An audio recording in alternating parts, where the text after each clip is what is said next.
जय शंकर हर हर शंकर जय जय शंकर हर हर शंकर। ओम श्री गुरुभ्यो नमः। हरिः ओम। अपार करुणा सिंधुम ज्ञानदं शांतरूपिणं श्री चंद्रशेखर गुरुं प्रणमामि मुदान्वहम्।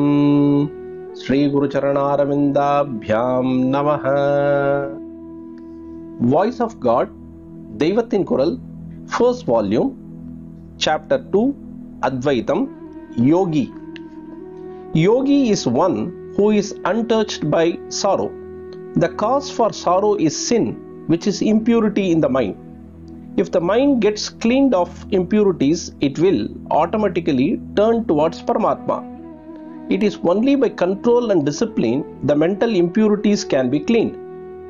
Through proper education and living a life of control and discipline, the mental impurities shall be got rid of before the soul leaves this body. If one succeeds in doing this, the very demise of the body will become the yoga that will unite him with the Paramatma inseparably. How is a yogi to be identified? His mind, which has joined the Paramatma, will not think of entertaining anything else. After that, the mind will even become incapable of any activity. Only in such a state, all problems which have been created by the mind will vanish. On what should one lean to attain that state? He should lean on that from which the mind arose. If the mind joins its source, it will get dissolved there. It will become still. That is the state which is freed from all botherations. Let us take the river. What is its original source? It is the ocean. It is the water of the ocean that gets vaporized and takes the form of river in another place. The river runs tirelessly. Finally, it joins the ocean, which is its source. Does it have its separate identity after that? No.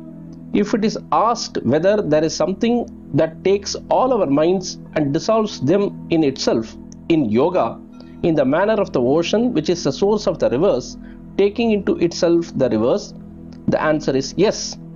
Jnanis and yogis, when in the state of samadhi, that is the superconscious state, having dissolved their individual minds and devoid of the awareness of the external, are one with this something.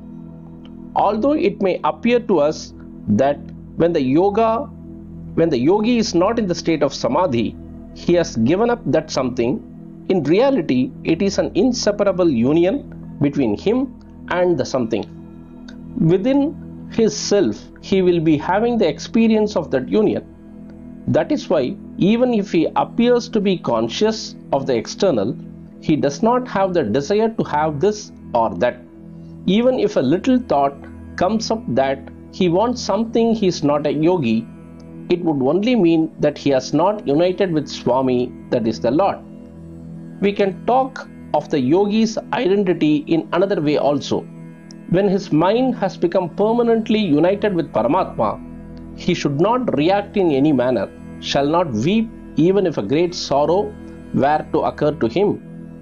Instead, if the mind gets disturbed even a bit, it means that he has not united with the Paramatma. Many sorrows may befall the yogi. That is what will appear as sorrows to others of the world.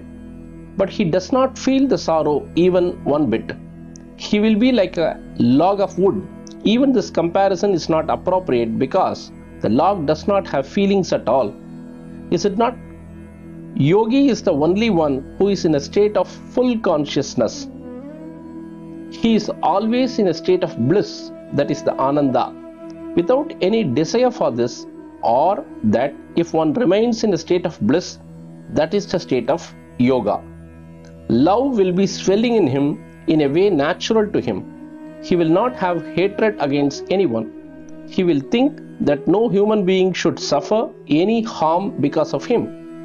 Whatever activities he is engaged in, as seen by the world, he will not have the ego, I am doing this. Attachment to himself will be totally absent and only compassion will be seen in the activities. Sometimes the activities one undertakes may appear cruel, but deep inside him it will be nothing but love. Parameshwara, the great yogi, carries out destruction in this manner only. To us it may look cruel, but he carries out destruction only for the purpose that the jivas, whatever their sins, can become free from karma and be one with himself. It is like giving us sleep and giving us release from sorrows during that period. Even after the fall of this body, he gives some rest. Just as we get up from sleep daily and get into good and bad activities, after the fall of his body, we take some rest and wake up in another body. This wearisome journey, that is the cycle of births and deaths, should not be. If this body falls, we should not enter another body. We should act towards that end.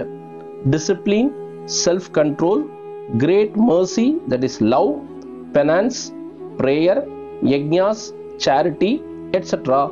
are prescribed to achieve this end. Right from childhood, people should be trained in this way of living. Only if efforts are made to bring up millions of people step by step, somewhere a jnani, a perfect yogi, will come up. The coming up of such a yogi is the gain of entire humanity. The voice of God will continue. Pradosha Shankara, Pratyaksha Shankara. Mahaperiyava Putri. Ennattavakkum Iraiva Putri. Sarvajna Sarvavyapi Periyava Sharanam. Mayappirapparakkum Mahaperiyavadi Putri.